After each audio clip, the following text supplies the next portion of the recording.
Welcome back to Midday. We have Manpreet Joshi joining us, who is a regulated Canadian immigrant consultant with Sia Immigration. Thanks for being here. Thanks for inviting me again. We love having you back, Manpreet, and we're talking about something a little different today. Of course, staying on the topic of immigrants, but talking a little bit about how they can bring their families, their spouses, their children, their partners, whatever it might be, to the country.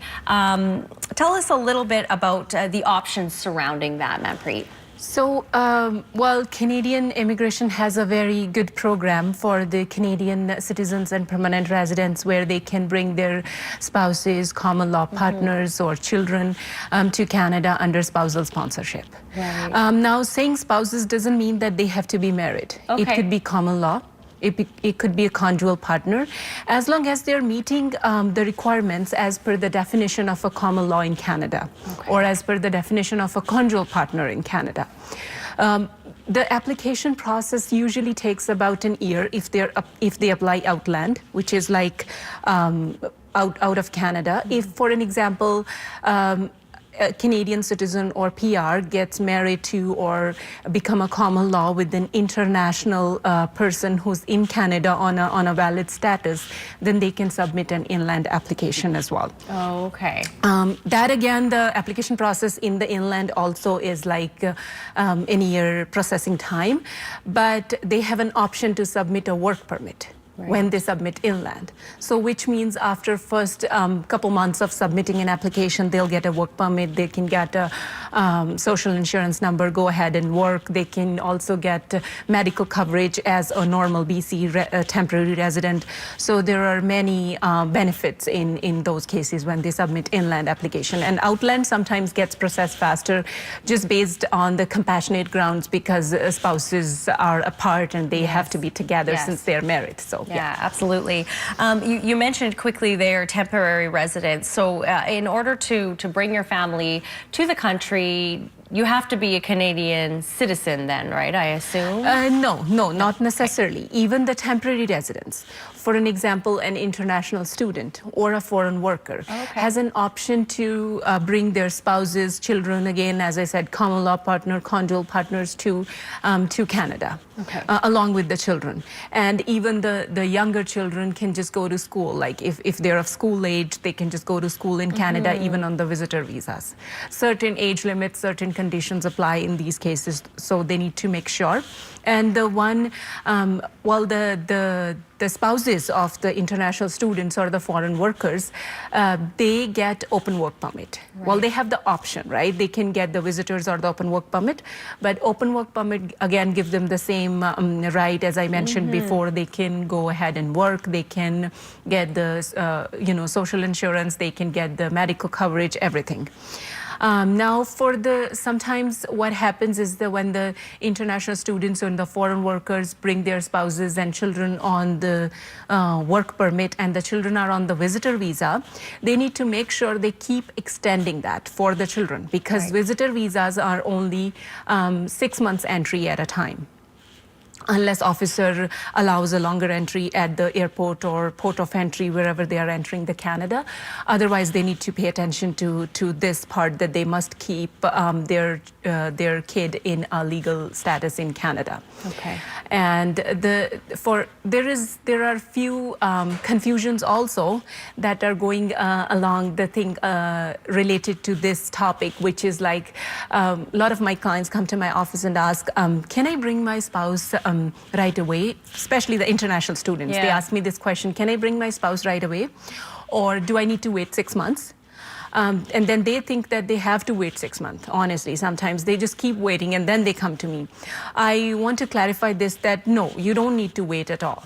Like you can apply for them right away. That's a really, really good thing to remind people because, they're waiting 6 months and they didn't have to. That sounds terrible. Well, this actually, it gets confused with another little law that's there for the temporary foreign workers. Right. Not 6 months, but the temporary foreign workers must have the 3 pay stubs. That they have started working, they have, they got they're going to the, that they're going to the job that they have got offered for their work permit and everything. So if it's a closed work permit, then it's actually the condition is more strong in this way that they must show the first 3 pay stubs before they can apply an open work permit for their spouse. Okay. But that's it, first 3 pay stubs, not really the 6 months. So you would probably encourage then, Manpreet, you mentioned not having to wait 6 months, but you would encourage then anyone who's here and wants to bring their spouse to come to you right away. Yes. Just start the process right away. Exactly, Okay. exactly. And sometimes even, let's say a student came to Canada in January, and by the time they settle, they come to us maybe in February, right? Okay.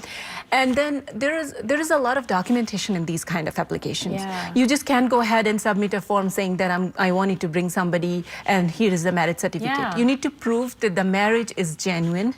It is not because there has been a lot of fraud going on. So in order to protect that, Canadian government has, stricter these kind of application a little bit in order to make sure that the process is genuine, the marriage is genuine. It's not a marriage of convenience. It applies to both, to the temporary and to the permanent residents. Okay. When it comes to the permanent residents and the citizens bringing their spouses, everybody automatically understands this, that we need to prove that the marriage is genuine. Right.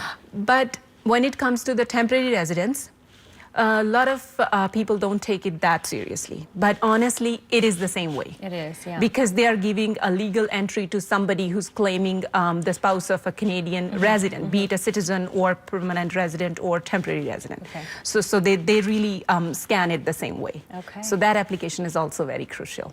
Very, very interesting. All these little points that I think that are good reminders for people, and yes, could really save them some time and headache, really. Yes, and I know. A lot of time when students come here, when they're married, when they have children back home, I know, it's their biggest concern. Yes, of they course. wanted to bring their spouses, they wanted to bring their children, so that the entire family is here and they can, do whatever they want. They can. Plan for their future. So of course, the CIC, the IRCC, which is now called the Immigration, Refugees and Citizenship Canada, also wanted to see the families together. Right. They have a lot of programs put together, but their only concern is they want to minimize fraud in this section of immigration. Right. Because this section has been abused a lot. So that's why they really wanted to make sure that you submit the correct application, you present it right way, and the important components should be highlighted in order for the officer to understand that this is a genuine marriage. And so again, I would repeat that part, that in order to prove that this marriage is genuine, we don't need to wait 6 months or 10 months or 3 months. Nothing. Yeah. It just, we need to have the exact proofs. We need to put the application together properly. Okay. So that's the prime part of it. And again, because it's a temporary resident visa, when it comes to the spouses of international students and the foreign workers, they need to fulfill those conditions too. So the application comes in the 3 sets. Now I'm talking about the temporary residents, like the foreign workers and the students. When they apply for their spouses, it's like the foreign worker or the student here. They need to prove that part, that they are here, they're legal, they're complying with the condition. Then the middle part of it, their relationship. Right. That it's genuine, it's good, and it's legal. They have a marriage certificate and everything.